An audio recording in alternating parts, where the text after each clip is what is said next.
Well, we've got 23 people on by what my screen tells me. Wish we had more, but I suppose we need to start. This is the designated starting time for this little meeting. And let me first welcome everybody. Thanks for giving us some of your time today. The larger chapters have an opportunity to get more details on what the chapter newsletter options are going forward. And the e-board unanimously approved large chapters covering starting the first of next year, production and material cost for the newsletters. They're already paying the postage, and the e-board, the finance committee, will present more background on how we got to this decision, why it's necessary, and we'll review the options that are available to the larger chapters, the ones with the bulk mail, and then review what support options or opportunities you have from the section, or sorry, from the council office. And with that stumbling start, Johanna's going to give us a little bit of an overview from the process of putting the budget together and how this fits in to the 2024 budget. I thought it might be helpful if you understood a little bit about the timeline and the process for the decision that the Finance Committee made in its recommendations in August, which was after the last planning session. The board directed the Finance Committee to review the draft budget that the board had recently seen. And we did that. And in September, we made a recommendation based on data. It was not an emotional thing. It was based on data, that our new strategic plan would be best served if we made a certain revision, and that was in regards to the newsletter printing, which has been subsidized very heavily by the council office. The board actually told us in August, or actually at the last planning session, that we, the Finance Committee, were to align the budget for 2024 with the strategic plan goals. So that's what we did. We took a look at that, and Katrina will be sharing some of the data that we used for our decision. But we made that recommendation, a recommendation to the board to move the funds that had previously been identified to support the large chapter newsletters to membership recruitment. And as you can see, as Claire has said, the large chapters, as a result of that decision and the board's unanimous passing of the decision, that what we're hoping for is that large chapters will cover all their mailing, printing, and material costs. let's see. In other words, we're moving the funds to a different line item. I think that really covers everything you need to have for this moment. We'll have time to talk later and ask questions. So I'm done with my piece. Thank you.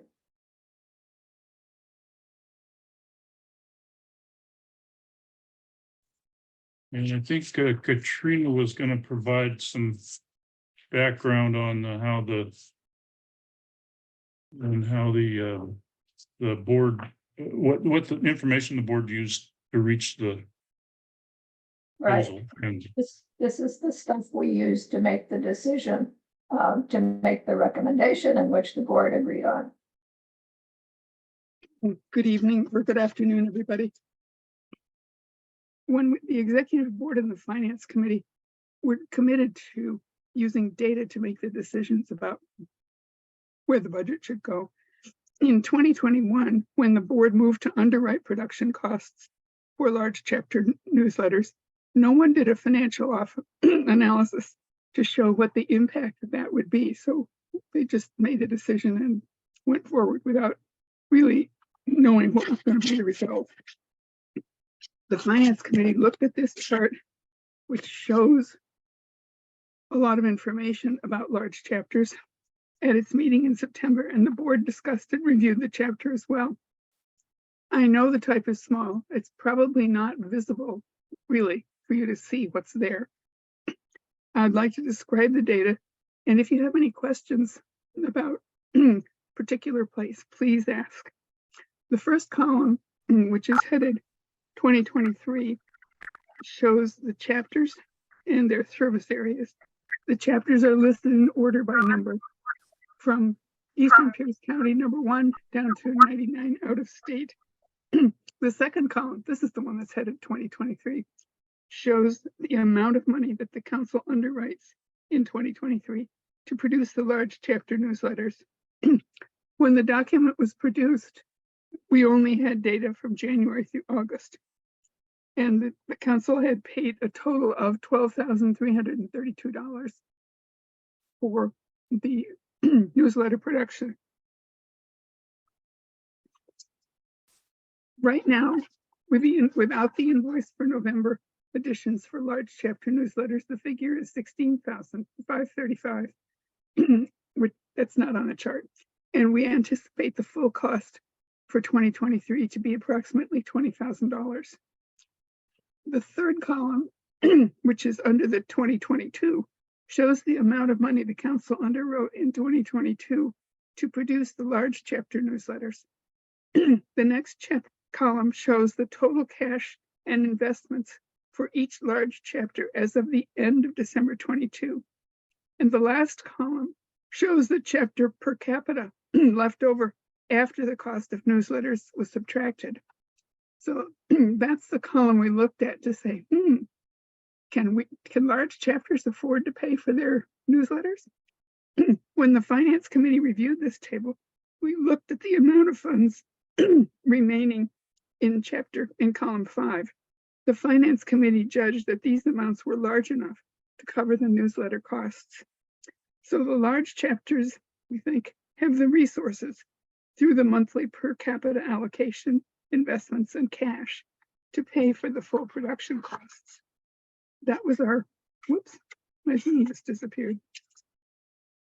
Well, we hope that large chapters can understand where we got this information. But as I said, if you have any questions at the appropriate time, please ask. And now I'm going to turn, turn the talking over to the next person. I think that's Johanna. I have the motion as it was actually made. The motion was unanimously approved by the executive board. The options embedded in the motion give large chapters added flexibility, and should they decide to pursue a cost-saving approach, they can do that. Let's see, the motion was MSC motions submitted and carried to support the strategic plan goal of membership recruitment by enabling large chapters, which is 200 members plus, that qualify for bulk mailing to reduce costs by providing a digital newsletter option or using a new template to include two stapled pages. Large chapters may still produce a larger newsletter. You're not limited in the size that you can send, but you do incur the printing, supply, and production costs.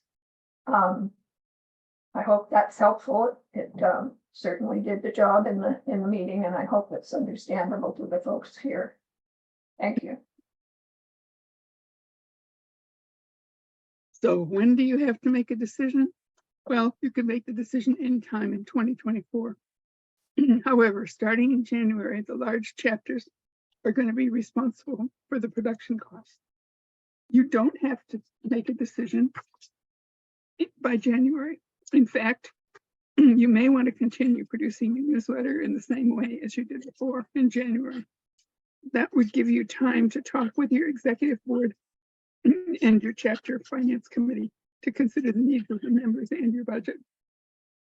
You will be responsible for covering all the production materials costs starting in January. If your chapter decides on one of the options we address next, you can communicate that at any time to Jacob so he can support you and carry forward what you need to do. Reviewing the options, you can keep your newsletter just the way it is. You don't have to make a change right away. You could use a digital version and current printed version. Excuse me. You can use a digital 4-page printed version. That's 2 pages front to back. Or you could use a 4-page printed version, 2 pages front to back only.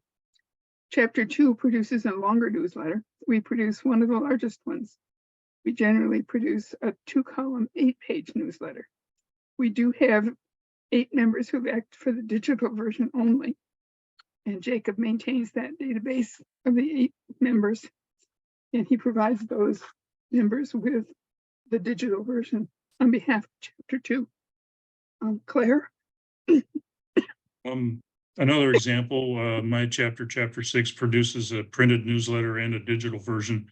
And we advertise in the printed version that the digital option is available, which would be delivered by email, and is in color, and that's kind of a selling point for some of our members. They could see the photos in color and the other things that were in color in the original in color, whereas the printed and surface mailed version is in black and white. So we offer that as an opt-in option for those who prefer to read their newsletter as a PDF and get it by email. And producing the digital version is something that Jacob and Derek do for every newsletter now, that I have for some time. The most recent editions of chapter newsletters are available on the council website. And so if your chapter decides to include this as an option, it's a lower cost. It's easy to implement. It's pretty painless. You just need to reach out to Jacob and he can set it up for you. Johanna? Yep, my chapter also does a printed newsletter and have for a long time offered a digital option to people. We just told them it would help us save money, folks, those of you who use electronic equipment, to have you take your newsletter digitally. And we have quite a few people who do that. And we periodically re-offer that. So what we're suggesting here are ways, since you're going to be paying the full cost of your newsletter production, we're trying to give you some ideas about ways you can reduce that cost if you wish to do so. We handle everything else like Claire does, and the newsletter that we produce is 4 printed pages, 2 back to back, And then using that template, it gives me plenty of room to provide my customized content. And the executive director letter is actually trimmed down if needed to fit our format. Thank you. Maurice. Maurice is Yes. up. Yeah, I produced the newsletter for my chapter, which is chapter 20. And we use the 4-page format, the 2 pages printed on each side. And we generally provide about a page of customized content. And at this point, for our chapter anyway, it's usually plenty enough, if not leaving room for some more regards like the executive report or anything in session that needs to be printed. And I've never had a problem with it not fitting into the 4 pages. So that works really well, even with a full 1 page of having personalized things. And it, and it includes the edited version of the executive director's monthly newsletter. Our members of my chapter are receiving the newsletter in mail. We do not offer a digital option, but we're going to start at the first of the year including that in our newsletter, that a digital option is available to them.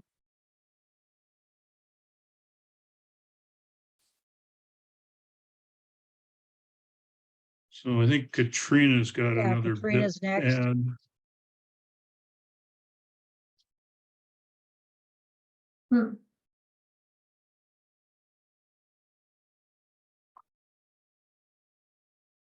Katrina, are you still on? Oh, You're muted.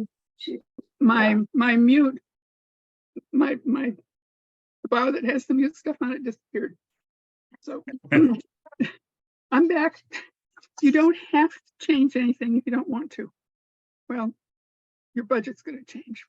If your chapter wants to continue producing a newsletter of any length, you can.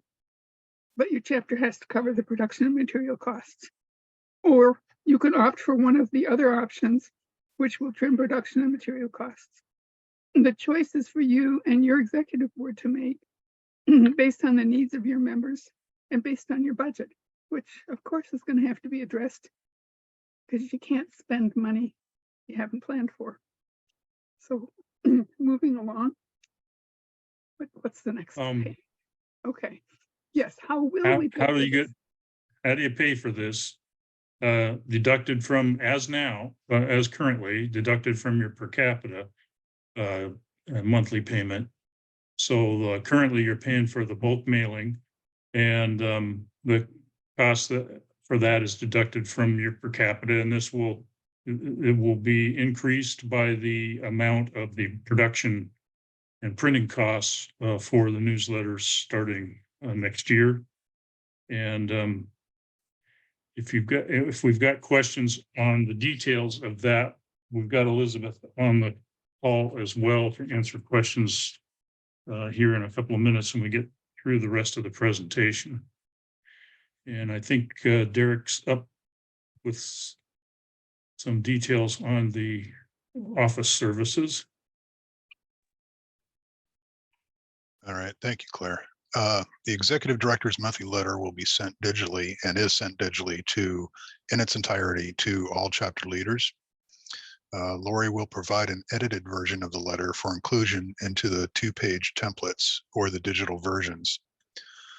Those choosing to produce longer formats can communicate with Jacob about their preference of using the edited version or the entire version.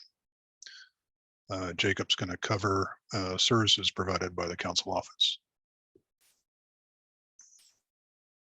Thank you, Derek. So typically the services that we provide regarding the newsletter are, the editing and the administering of the newsletter. From the time that we receive the draft from the corresponding newsletter editor or chapter president, whoever's responsible for it, I do my first round of edits, and then got Alyssa with a second set of eyes on it for proofreading. And then I get final approval from Lori. And then moving forward, we pass it back to the president for them to have just one last look in case there was something missed. And yeah, throughout that process, we do all the formatting changes. We try to trim spacing to make it fit within pages and things like that. So at this point, I'm definitely used to optimizing, trying to fit content within a limited amount of pages. So, all right, moving forward. Excuse me. Oh. I've had my hand up now for a while. Am I invisible? I see your hand now. Hey, Alma Jean, we've got one more short bit of presentation. If you could hold for that, then we'll finish the slides and you can ask all the questions you want. Thank you. Thanks. And so, yeah, we send all the large chapter newsletters off to the WFC mail house where those get printed and mailed out directly to the members. And so, how would you go about initiating like a digital version of your newsletter if you have members that are interested in that? All you have to do is let me know. And so the way that we can easily start that is you've identified, even at least one member who wants to receive it digital rather than by physical print. And then we can actually mark that as a tag in our database. And so when we generate the report for the newsletter, it'll actually tell us like what their preferred method is, whether that be via mail or digital. And so we actually have two lists that we can separate out for each chapter that way. And so as long as the chapter just keeps me up to date on any people that are opting into the digital option, I can just change that in real time. And the immediate next time a chapter newsletter were to go out, that would be in effect. So, and so also on top of that, we've been making the digital versions of the newsletters this whole time, and we do it for every chapter. So the process is, when we're done with a newsletter, we save it as a PDF, and that's how we send it off to the mail house. Well, we post the PDF on the website as well. All right.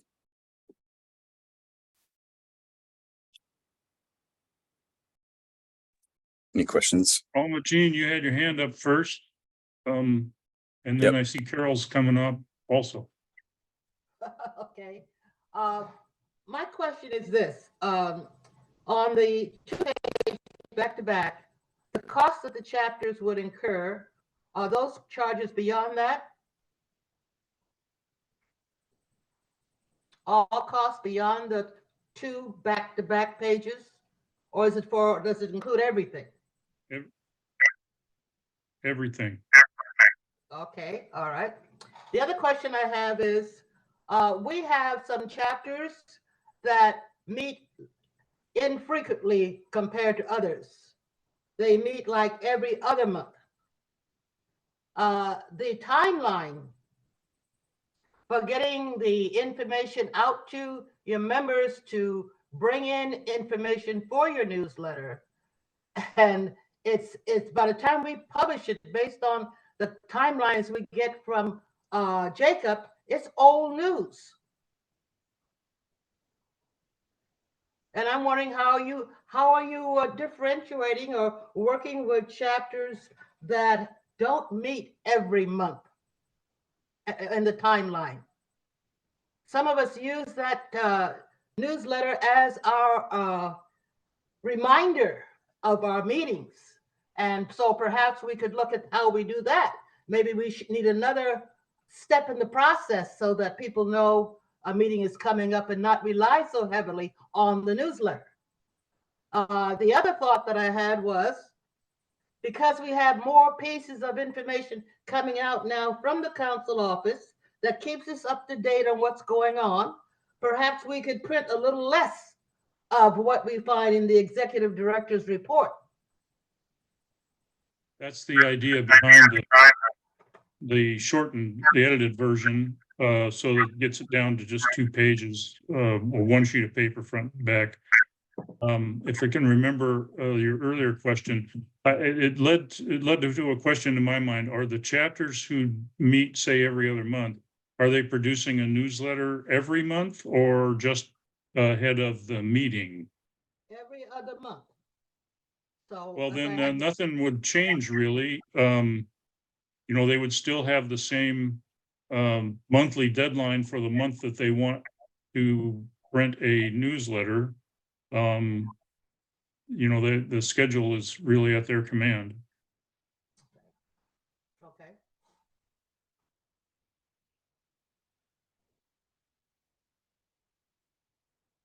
You see the hands up? Oh, I'm sorry, Carol's next. I have to unmute myself, sorry. So what I need to give my treasurer is the exact monthly cost to produce the 2 pages and the digital.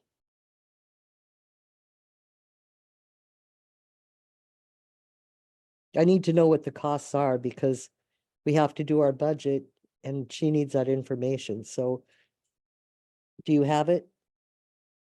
I'm sure it can be provided because the quantities are more or less known. I mean, obviously, the number of mailings varies from month to month as members come and go. But, you know, within a reasonable range, the cost should be quite predictable. There's some historical costs that are in that table that you saw earlier that would be probably used as the basis for that. And I would leave it to, you know, Lori to figure out who's going to be your staff contact for that. It's either going to be Elizabeth or Jacob. So when I look at your chart that you produced at the beginning, if I look at column 1, is that the monthly cost or the yearly cost for producing my newsletter in this 2024 world? Well, what we have shown in that chart is the actual cost to date through the time when the board rendered their decision. So that's actual cost to date. And that's So monthly? Is that monthly? that It was 9 months worth. it was 9 months worth. So for 9 months, it's $1,174.54. Is that what you're telling me? Can I, Yes, Uh, that's correct. no, no, that first column, can I interrupt? Yep, That please do. first, if you wanted to bring it back up, maybe that would help. We That's what wouldn't I'm be going to doing go it back. from Yep, memory. that's exactly That what I'm going to first do. column is the additional amount that we're asked, that the chapters would be paying. It is not for the year so far as of August. It is the additional amount. That is not the total amount. So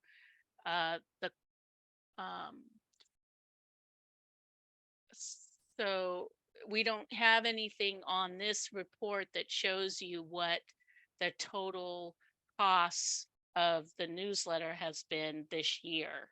This is just reflecting the additional costs, the 12,000 333 amount there in that first column of dollar amounts is the additional costs in total for all of those chapters listed that is what was agreed to pass on, not for this year, but for starting 2024. I hope I'm not So- confusing people, but So Elizabeth, how would a chapter get the estimate that, but the budget estimate that Carol's you- worried about? you could Would they look at call you and you calculate, because it's got to be done separately for each chapter. you could look at what you paid. I mean, if you wanted to look briefly, Carol, without, a specific detail, you could look at what your chapter newsletter costs were through August of 23, January through August, and then add in the additional amount in this column, in that first column.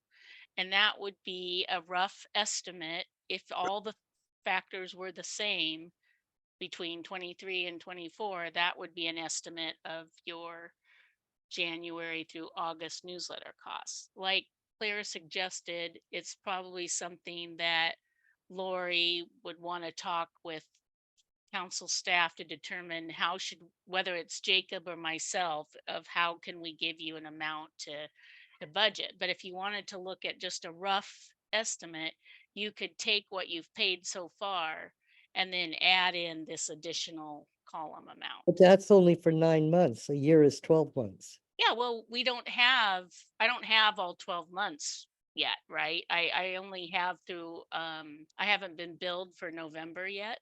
So, we've updated it. It's just not in this spreadsheet, but you have actual costs through November. And then we can supply, depending on what Lori wants to do with that, the additional costs that would get you to what we would be charging in 2024 approximately. Like's been mentioned, we can't give you an exact amount. We pay what is based on actual numbers, by Washington Federation of State Employees. So we don't have their rate structure in front of us, nor do we know how many pages you're going to produce in 2024. We can only say, based on this year, this is what it would be. And we haven't gotten December's yet, and we haven't gotten November's yet. So I wouldn't be able to give you that right now. I could certainly give it to you, probably late January. It takes about a month for WFSE to get us our billing. So we can talk to Lori about what the next step is for chapters in their budget. But if you take through August and annualize it, so that's 2/3 of the year, take another third, and then you would 3/4. have, no, August is 8 months. So that's 2/3 of a 12-month year. So if you add another 4 months worth, you'll get an approximate annualized amount. And that's all budgets can be, right? It's an approximation. It's not an actual. So I understand the need of treasurers to want to get an actual number, but that is not something that can be forecasted to that degree. So you take the amount here, divide it by 2 and multiply it by 3, right? To get 3/3 of a year, and then add that to what you've already been charged. Annualize that, and I can help you with that for sure if you need it. Yeah, I'm gonna need help Okay. because Yeah, Carol. this Yeah. is clear as mud to me. Okay. Yeah. Well, and we can talk offline, but we'll have to go through Lori just so she knows what I'm doing with it. So Okay, yeah, so I'd be happy so to. so one of my chapters was pretty disturbed by this whole thing. And the first question I got from that person, the person that produces their newsletter, was how about we do one newsletter in January that says all the meeting locations and times and days in one newsletter and produce one newsletter a year. That was their response. They're not happy. So so I said, well, let's see how this comes together. And How are they using their resources now to support member retention and communication? they have meetings, they send out the newsletter, they do what they're supposed to do.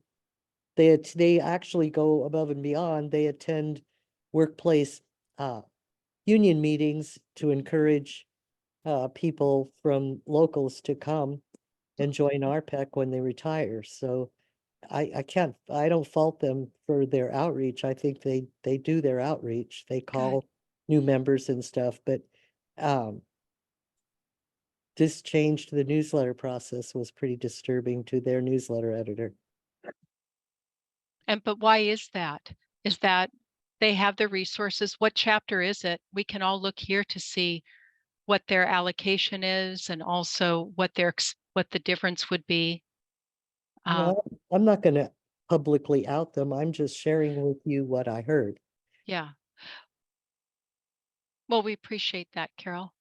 Okay. If they have additional questions, we're happy to answer them. And there's a variety of different options that chapters have. So there's no cost to the digital. Is No, that we, correct? we produce them now. Okay, That's correct. thank you.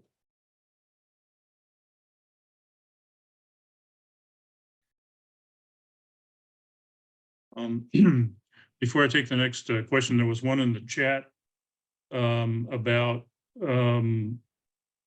if you get too many digital issues sent, you might, and if you're not too far above the 200 member cutoff for the bulk mail rate.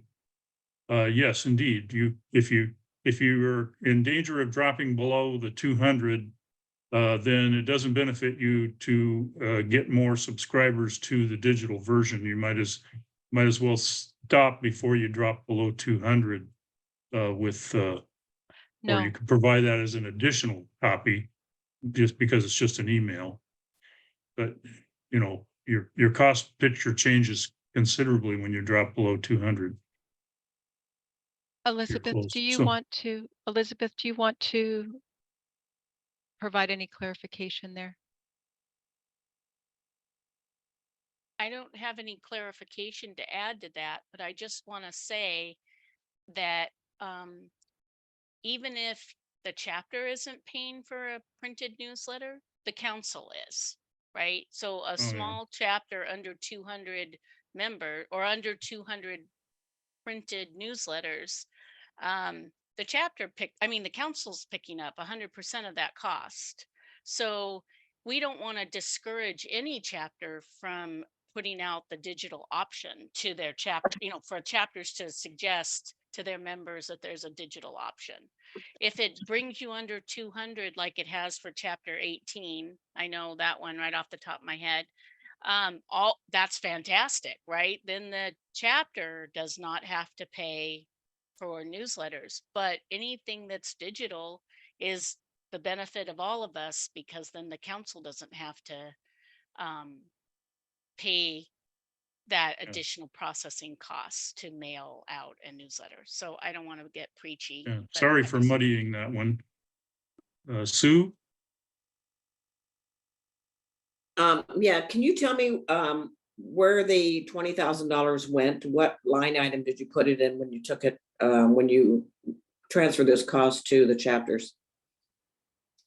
As was mentioned earlier, it's member recruitment, which is one of the goals in the plan. So is there going to be some kind of analysis made on how effective that is, versus, how detrimental it could be to some locals for the cost of this newsletter? So our plan is to use the funds to look at some new ways of doing member outreach, and we'll be monitoring that and seeing how many new members come as a result of those efforts. We may also use the funds to update our marketing tools. Some of the funds have also been used to offset the deficit. And a lot of times in my newsletter, I just use meeting notices. And so I'm thinking it might just be cheaper for my chapter to just do a postcard. So is that acceptable?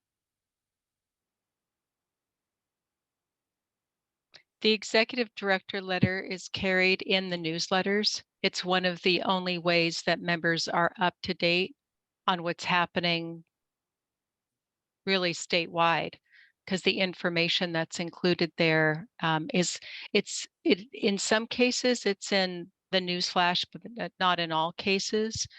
And this is the only way that we reach members who are not comfortable using email or do not have access to email. So And you're transferring your the cost of your report to the chapters, and the chapters are having to pick up the cost of including your report. My postcard could actually tell them to go to the RPEC site and look at your report. if they are using the internet, the decision to carry the executive director report in the newsletters was made many, many years ago. And the content for most of our newsletters that's driven by our chapter presidents, in some cases can be very thin.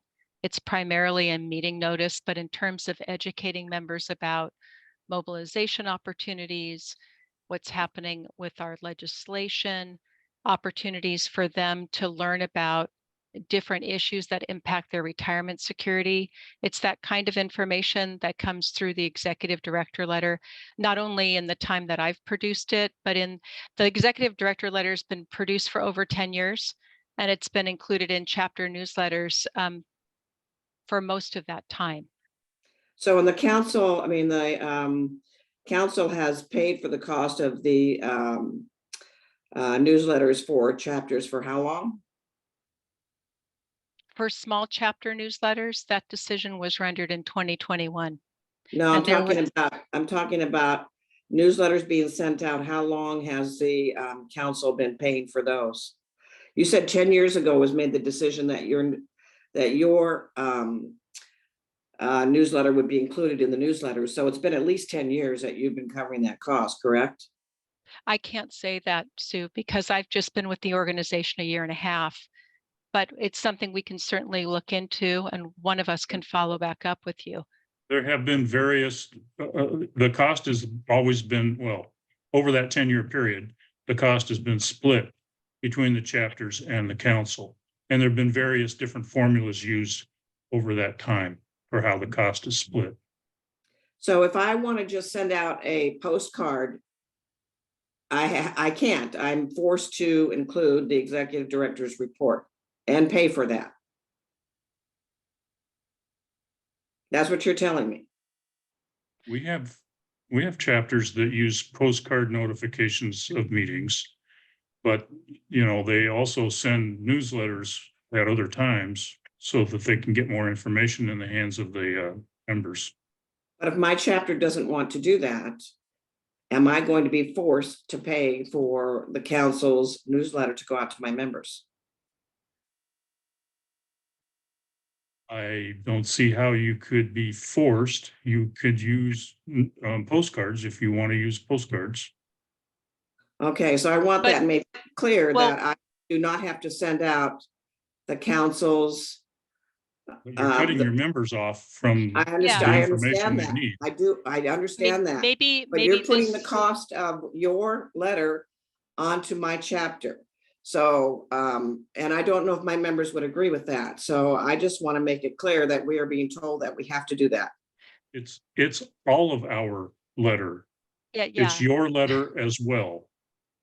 And no, it's not. You can say that if you want to, it's semantics, but our chapter is paying for it. and the information that is included is for the betterment of all of our members. Again, it talks about our advocacy priorities. There isn't any other way that our members who do not access the internet or who are not on email receive information on a timely monthly basis about our legislative priorities, because we produce our council newsletter just 4 times a year. So that would be member going- recruitment and retention. So why have you moved that away from the chapters and moved it in a column that hasn't been described yet to an area that hasn't been described? So you're moving, what you're telling me is information and recruitment retention for members from the chapters and moving it into your budget somehow and having us cover that cost. This is the council office budget leads our membership recruitment and retention at a council level. And we also look to our chapters to support this effort that's important for the entire organization with membership recruitment, retention, and engagement. And newsletters are certainly a part of that. The line item in the budget is referred to as membership recruitment, but that actually encompasses retention and engagement as well. So I'm not sure I'm following you. The information that's being shared is for the betterment of all of our members, and other options have been given in order to allow the information to be shared with members in a shortened format. All of the finance committee and the board looked at this very carefully. This is a data-driven decision. The funds are available within the large chapters to pay the difference. I don't know where in the Constitution allows the finance committee to make that decision to Well- transfer the cost to when I looked at the Constitution, it doesn't say that they have the right to do that. They have the right to look at the council's budget, but It was not. an transfer e-board costs. decision. Yeah, The Constitution still does not allow the board to do that, as far as I've read that Constitution.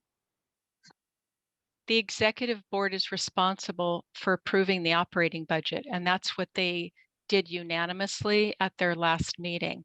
And transferred costs that the board, that the council covers to actual chapters. So I don't know how you can do that. Been done several times over the years I've been Yeah. engaged. I'd like to see examples of that, please. Prior to 2021, chapters incurred all costs of their newsletters. The board in 2021 decided to subsidize newsletters for chapters and did not do a fiscal analysis on that. The board and the finance committee has since, in the past couple years, looked at the financial implications of that decision and realized it was not sustainable for the overall RPEC operating budget. So I guess my chapter is you- gonna have to do an analysis of if it's gonna be sustainable for us. Well, prior to 2 years ago, your chapter did do that and absorbed all the costs of the newsletters since its existence. And I'll have our treasurer look at those numbers for me. That's exactly what you should do. That's why the recommendation is keep your newsletter the way it is. And, you know, if you decide to make a change in some way, you have any time in 2024 to make any kind of change that you feel is in the best interest of your chapter and meets the needs of your members. Okay. Thanks, Sue. Tim? I have a number of questions, so I ask one, I'll go back to the back of the line. But I do want to point out the concern Sue raised is on point.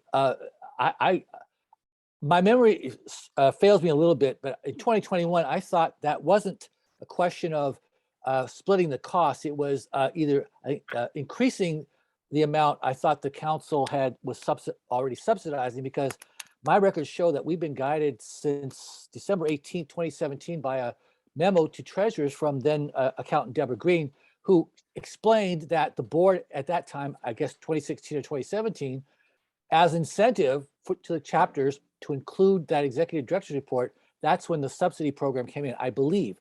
Now, those of you who've been around on the board longer might know more, but I do believe that cost sharing and that incentive, that partnership with chapters goes back before 2021, but I could be wrong. But the bottom line is, regardless, that whole subsidy was there to encourage a carrot to chapters to encourage to include the executive director's report, as important as it is. And the board saw fit at some point in the past to do that. So I can kind of understand where some may think that it's an unfunded mandate on chapters, because you're taking away that original carrot that was given to chapters to include the very pertinent, important stuff that the executive director has in his or her report. So I would highly recommend that maybe I can certainly, if I can dig through my files, or two past treasurers have a voluminous file, so I could try to find that memo. But unless my memory and someone who's been around on the board longer, I think that subsidy's been around for a lot longer, and it was because it was a carrot approach to the chapters. So that's important. The other thing too is I think I took a quick look. There was a resolution passed by the convention in 2020, and a member of our chapter and the board at that time, Denny Johnston, authored it on the producing of, or having the digital option. I don't think anything that the board has done this time in the strategic goals or the budget affected that. But again, if people who are look back and try to be looking at consistency, might look back and make sure that that resolution hasn't been, that it complies with the resolution from approved by convention action. Then I'm free, I'm quite okay to go to the back of the line with a couple of other additional questions and let others waiting to ask questions, but that's an observation. So again, that is important. That it wasn't just, it's important stuff, but now I think there is a problem if you are asking chapters to now fully fund their newsletters without having the carrot that was there for so many years. But chapter 2, my chapter doesn't, we won't, we're going to do a preliminary budget that I'll ask my board membership to adopt this Thursday because we need it for certain things, but we'll come back in January with firmer numbers.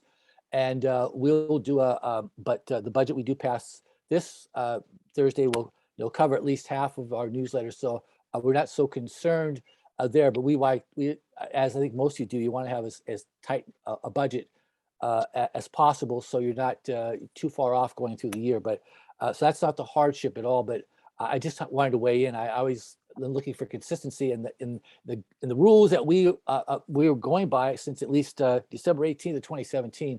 And you might want to explain any change in the rules there from that incentive there. But I'll go to the back of the line and ask other questions later. Okay, thanks. Candy? Thank you. I agree with Carol and everything that she has actually brought up. I would like to have for Spokane chapter 13, the figures of what it's going to cost us. I appreciate Elizabeth trying to do that, over the phone, but I'd like her to figure for Spokane so that we'll know for our budget also as to what the amount's going to be so that we can put it into our budget too, just like every other chapter. And I agree with Tim also for bringing up the information. Yes, it was an incentive that we did to put the executive director's report in there. It was an incentive. We were paying for half of it and the chapters were paying for the other half as that as Tim says, a carrot. So those are the things that are driving me in trying to make sure that we get the information, the chapters get the information, and what are we going to do, to make sure that the chapters understand how this process is, because some of the chapters I'm hearing are a little upset with that cost. So that's what I have to put in. Thank you. Thanks, Candy. I'm hoping that Lori is spinning her wheels about how she can best get provided by staff effort a table not dissimilar to the one that's on the screen that shows a budget estimate for each of the large chapters. I would take all the small chapters out of the table. And, it seems to me like one quick spreadsheet and you could provide this information to all the chapters and you wouldn't have to do it 17 times. So just a thought, but thanks for those recommendations. Elizabeth has her hand up.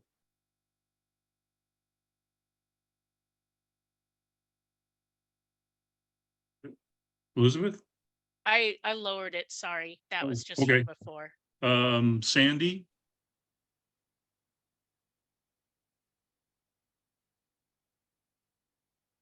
I hear you. I try to remind my members about the vast amount of information that's on the RPEC website. But my question would be, do we have any data that gives us an idea of members that do not have access to either email or internet or both? And I'm assuming that if you have email, then you also have internet access. I have not had a member tell me at this point that they don't have access. And those are questions that we've asked in the past. So I'm wondering if we have any data that gives us an idea of the members who do not have access. That would tell me a great deal about how I need to make and my board needs to make a decision if for the future for 2024. On those quarterly membership reports you get, the ones with the Excel spreadsheet, you will find columns in there that indicate what the member's email address or phone number might be. Obviously, if that cell is blank, we don't have an email address for that member. That's Right. That's but the only way, that's the only way we know. We don't know the who doesn't have access. We just know the who doesn't give us an email address. Right, correct. And Sandy, if I could elaborate, we have email addresses for about 7,000 members. We're only able to mail to about 5,300. So those are 5,300 working addresses.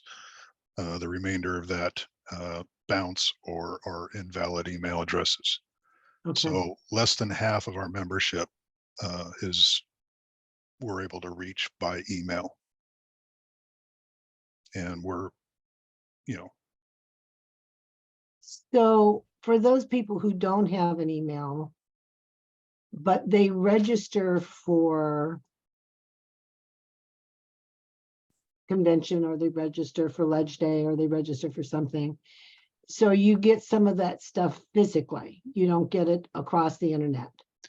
our registrations are digital. So part of that registration process is email, except for convention, Okay, which is done by a form filled out by the secretaries. okay. All right, well, I'm just kind of wondering, because I think, a lot of people don't give their email addresses. That I know one member of mine that never did because he didn't want to get anything in there, but he had an email address for himself and his family and close friends, but he refused to ever give it. So it's kind of interesting. All right, that answers the question. Thanks. Yeah, that answers my question. Thanks. Johanna? Yes, I'm kind of thinking that this feels either or, and maybe it really is, but I didn't think so.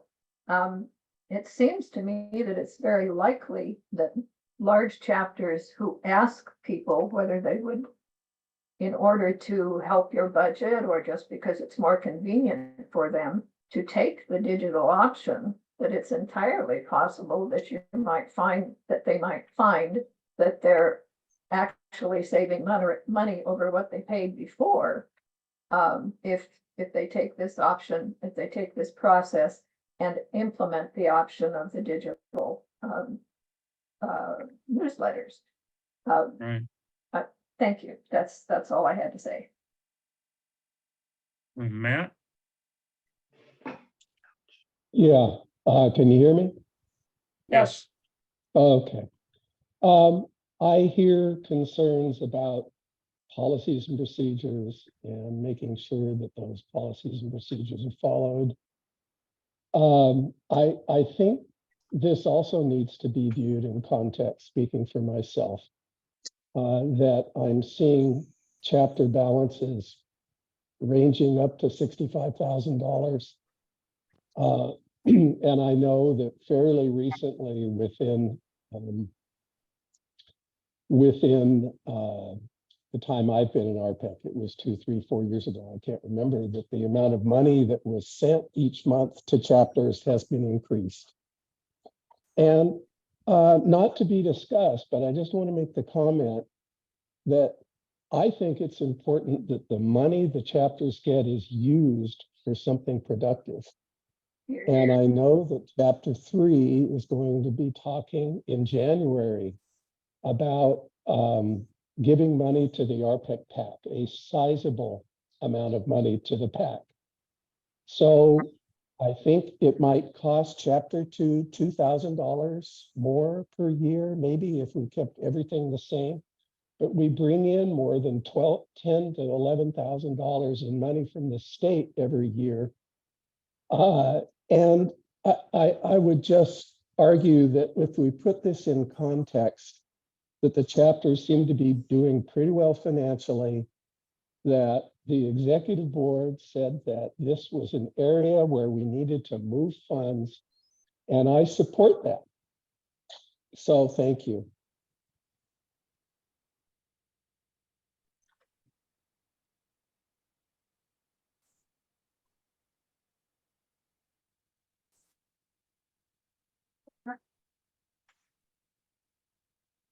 You got hands up still. I'm sorry, Christine?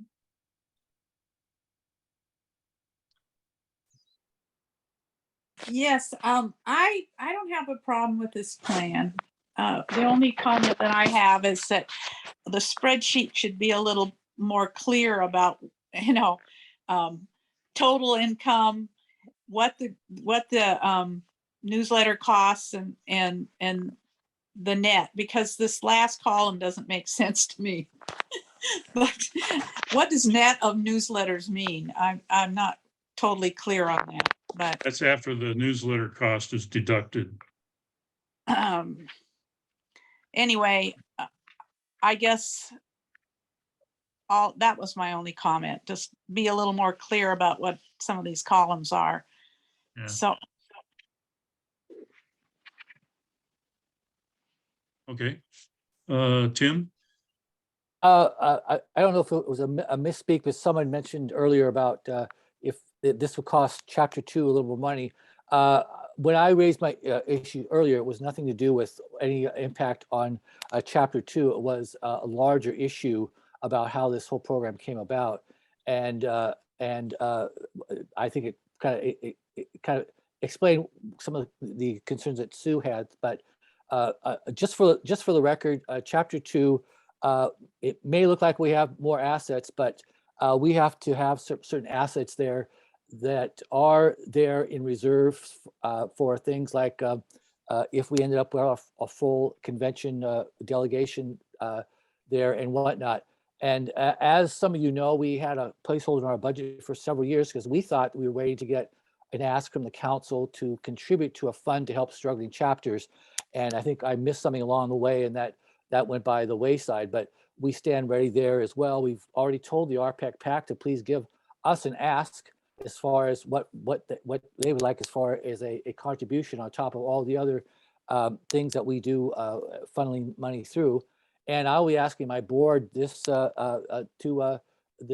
Thursday to allot more funds to take some load off of the council in terms of the subsidy and support given to our allies and State Labor Council for the Foundation for Working Families. So I do want to point that out because our members, we do due diligence. We may have a large budget there, but sometimes things don't always aren't always as they may appear because. But again, I always at the invitation, you can always give me a call. You know where I'm at. If you have any questions at all, our attitude, chapter 2, is always we fly or die together, but we can't predict the future. We really appreciate any ask that the council or any chapter has, and we know and stand ready there. So I just want to clarify that. The question I had, though, is it's kind of a spinoff from the trend of mainstream newspapers, where a digital version like the Olympian is actually longer and more in depth than what is mailed out or available. So I'm asking that question, is that an option that's available that chapters could bulk up their digital version? And I just want to make sure, would there be any additional cost? And I'm assuming that we're not asking Jacob to do anymore, but there's still a layout that's done by the chapter. It's just that the digital version is going to be a little more in depth, may have more information than a mailed out copy. I just wonder if that's at all an option. That's my first question on options. Does anyone have an answer on that?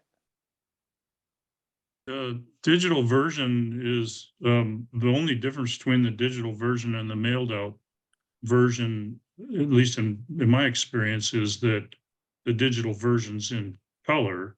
You could choose to make, obviously the digital version could be as long as you want it to be because there's no production cost or mailing cost. So that might be a good option because you can do an awful lot with digital that you can't do with printed, and you kind of have the best of both worlds. The second one is this, again, Sue Henriksen or Carol Doutledge might know, but is one of the options, we're asking our members for options, is one of the options we should ask, as we did at the Federation of State Employees, is do you want it not to get no mail, no emails, no at all? So do we have that? Is that one of the options we need to also entertain, is that they may not want to get, for whatever reason, may not want to get any communication? Is that an option we should put forward as well? That's an option we've always had. Okay, thank you. And regarding the digital version, Tim, the digital version is generated from what's developed for the print. That's correct. So to expand that would basically put additional work on staff to develop a secondary newsletter. So I would suggest, if you wanted additional content, that maybe that be developed with a chapter correspondence and attach the PDF of the printed version. Right. Well, with it, so- again, the caveat is never is there want to increase staff workload, but it was just a simple matter of, here's the 4 pages for the one that goes to the mail, and we've got this additional stuff that when it's uploaded to the website, that you add that as well. And I don't know if that would be on the chapters, certainly, if they wanted to have the additional content, and not anything that staff would have to do except the entire PDF when you combine it all and upload it. I just asking that question because that might be an appealing option for some and might encourage folks to choose the digital option as opposed to just sticking with the printed option. But it's something we could look at. I'd be cautious about anything that created a lot more staff work. As am I. Thank you so much. Yeah. Thanks. And that's how I responded in chat too, Tim. Thank you, Derek. Andy? Thank you. Gail Spaeth, the president for Spokane, Chapter 13, planned on being here. And so my request is that you send out this slide presentation to her and to me, so that we'll have that information, because I'm going to have to disseminate the information that came today to her. And I just need to make sure that I've got the information so I can actually talk about it. Thank you, appreciate it. Can we provide that to everybody who's on the Zoom today, plus the chapter leaders, presidents, I guess, who didn't make it? Yep, we plan Lori's to. nodding her head, yes. We plan to. Thank you. Any other questions or comments? Perfect, because I've got a bail. I have an appointment. Don, go ahead if you're. Oh, I'm looking at your chart. So we spent 700 and I can hardly read that crazy thing. $700 to print the newsletter, and I need to chip in another 600. That's what it's saying. Yeah. Huh? Well, those columns, the 748 is from 2022, and the 681 is through August of 23.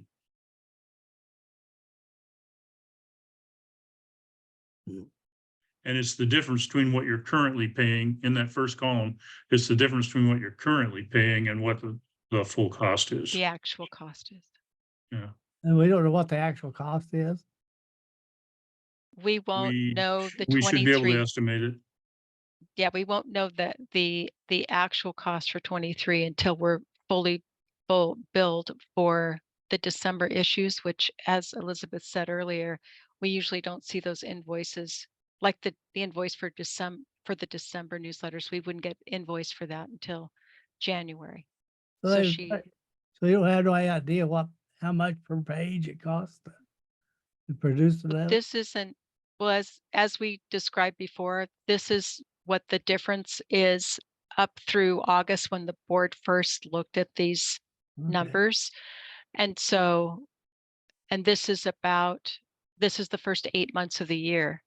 So for the first 8 months of this year, the additional cost that the chapter would have paid to fully cover the cost of the newsletter would have been $681.55.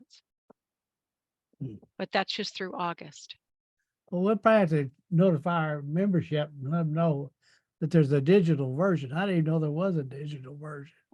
Yeah, they're put on the website, the most recent version of the newsletters for all the chapters. Well, I knew you could go, yeah, okay. So if you look at this chart, if this is going off of your 2022, but just your capita, your per chapter capita for 2022 was $7,331. And if you were covering the costs of the newsletter up through August, you would have paid an additional $681.55. So you should have plenty between the per capita that you receive and your investments in cash to cover those additional costs. Can I interrupt?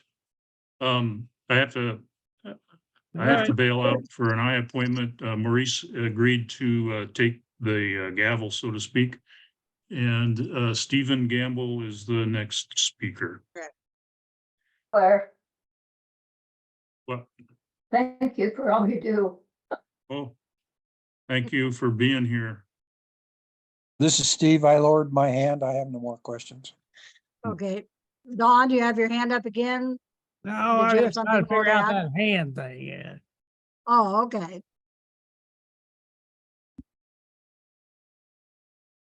Anybody else with any more questions? I mean, we've had a nice lively discussion. Nothing for I'm me. not, huh? Nothing for me. Okay. But no, we've had a good discussion and there was a lot of good points brought up.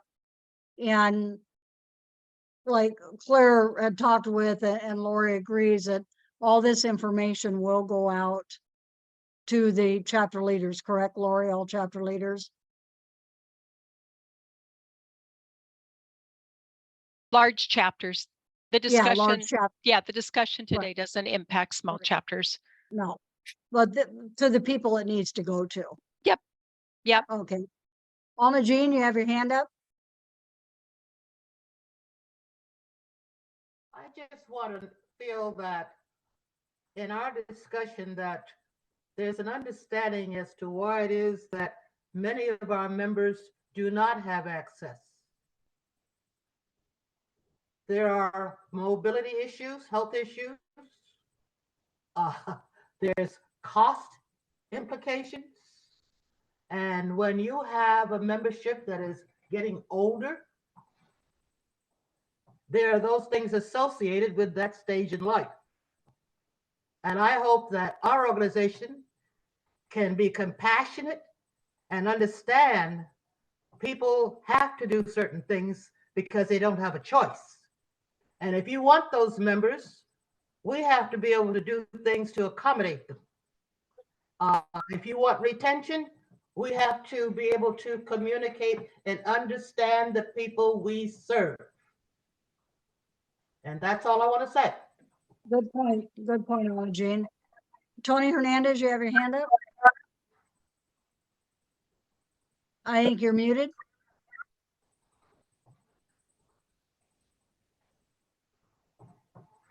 We still can't hear you, We can't Tony. hear you.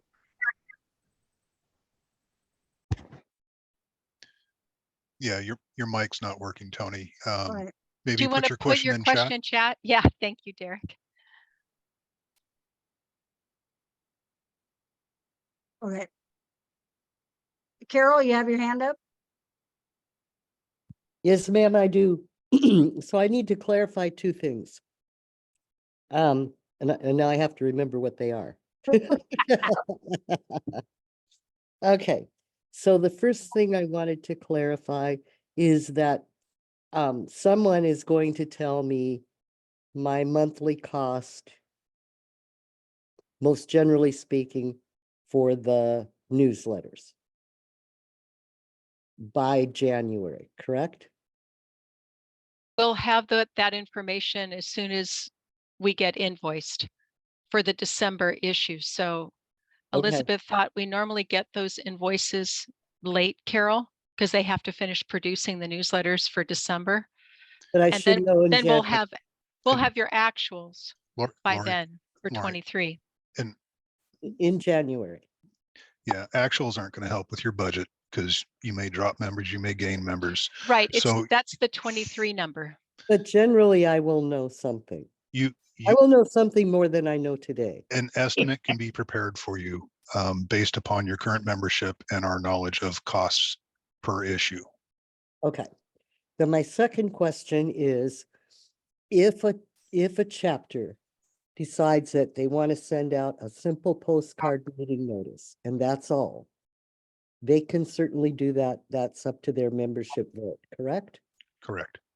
Okay.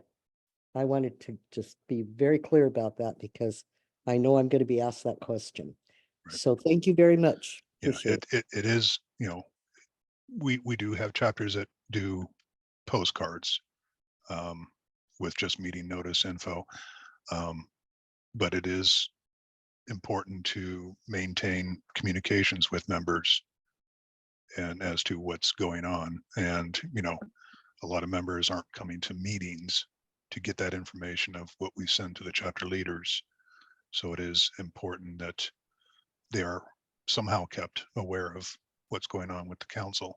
So pretty much the newsletter editors, in conjunction with their membership and their leadership, can decide if it's a one-page newsletter, a postcard, 2 pages, they are in control of the content. Am I correct? Yes. Okay, that's what I needed to know. Thank you so much. Thank you, Carol. Tony, did you see your answer in the chat?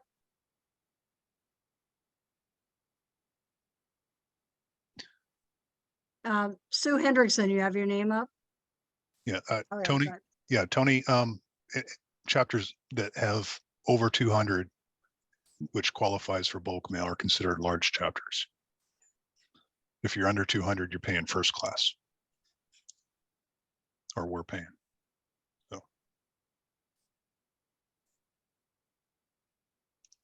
So this is Sue. I wanted to Go get ahead, that. Sue.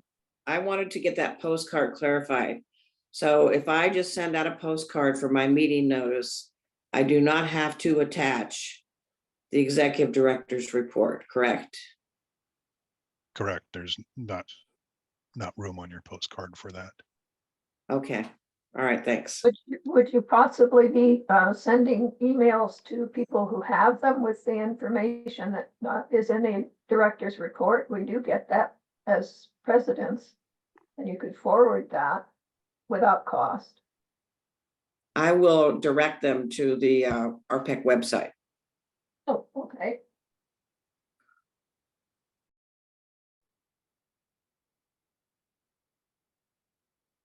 Not seeing any more hands at this time.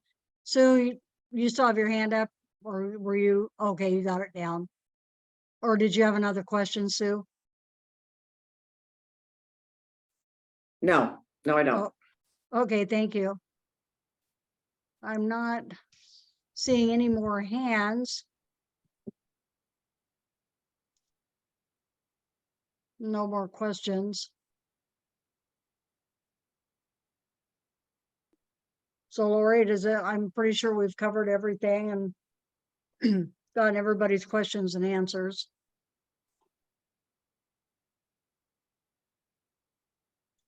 I think so. So we will get you this presentation so you have it and you can share it with your executive boards. And I think we've gone over this a few times, but we'll be able to give you a snapshot of what your expenditures have, the difference will be for 2023, and you can use that as a baseline for your budgeting for 24.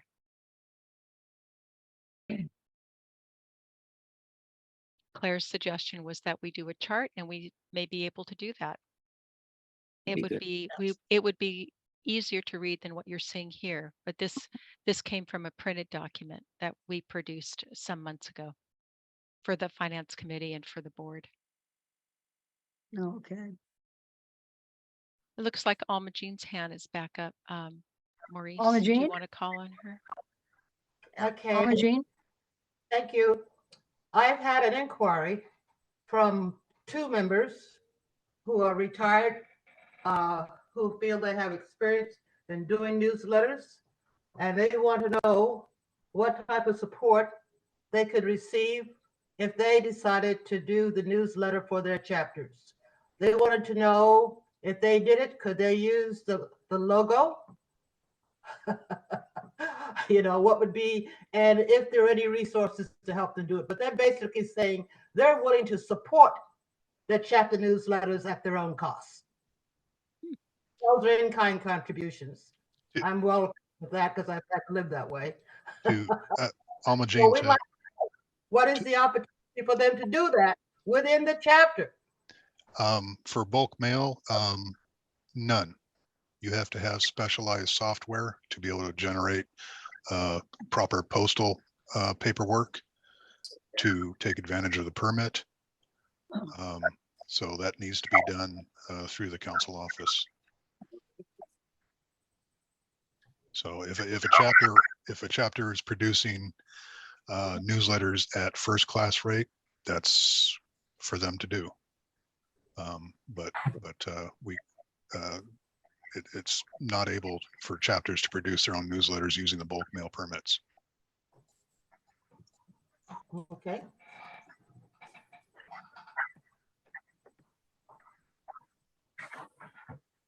Does that answer your question there, Alma Jean? Not completely. The question was, if a member of a chapter wants to do all there takes to do a newsletter for its chapter, whether or not it could use the logo, the RPEC logo, which is, you can't do in a lot of places that you work. You have to have permission to use the logo. That was one concern. But if they wanted to fit the cost, the bill, like a sponsor for their own chapter's newsletter, the logo. I would say we can talk about that offline. Yeah. It's a branding issue, so we would probably want to be able to see the material prior to it going out if it's got our logo on it, and to review the content. All right. So But that was for review. yeah, but we can discuss that offline. Okay. Thank you.